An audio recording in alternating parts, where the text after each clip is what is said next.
এক গ্রামে এক কৃষক বাস করত। সেই কৃষকের একটি ছাগল ও একটি গাধা ছিল।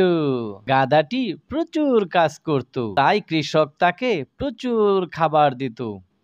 অপরদিকে ছাগলটা কোনো কাজ করত না, তাই কৃষক তাকে খুব কম খাবার দিত। আমার গাধাটা প্রচুর কাজ করে, ওর বেশি বেশি খাবার খাওয়া দরকার, আর তুই কোনো কাজ করিস না, তুই কম কম খাবার খাবি। এ কথা বলে কৃষক সেখান থেকে চলে গেল। গাধাটার বেশি খাবার দেখে ছাগলটা খুব হিংসে করত। যেভাবে হোক গাধার একটা ব্যবস্থা নিতেই হবে। এ কথা বলে ছাগলটা মনে মনে ফন্দি আঁটলো কিভাবে গাধার কাজ বন্ধ করা যায়। পরের দিন ছাগলটি গাধাকে বলল, আরে গাধা ভাই, তুমি এত কাজ করো দেখে আমার খুব কষ্ট হয়। আরে ভাই, কাজ না করলে কি করব?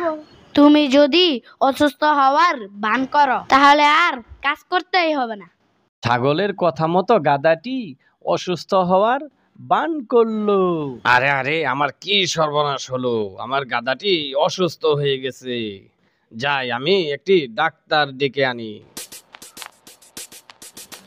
কিছুক্ষণ পর কৃষকটি সঙ্গে করে একটি ডাক্তার নিয়ে আসলো। আপনার গাধাকে বাঁচাতে হলে ছাগলের কলিজা খাওয়াতে হবে। ডাক্তারের কথা মতো কৃষক তার ছাগলটিকে জবাই করলো এবং ছাগলের কলিজা গাধাটিকে খাইয়ে দিল।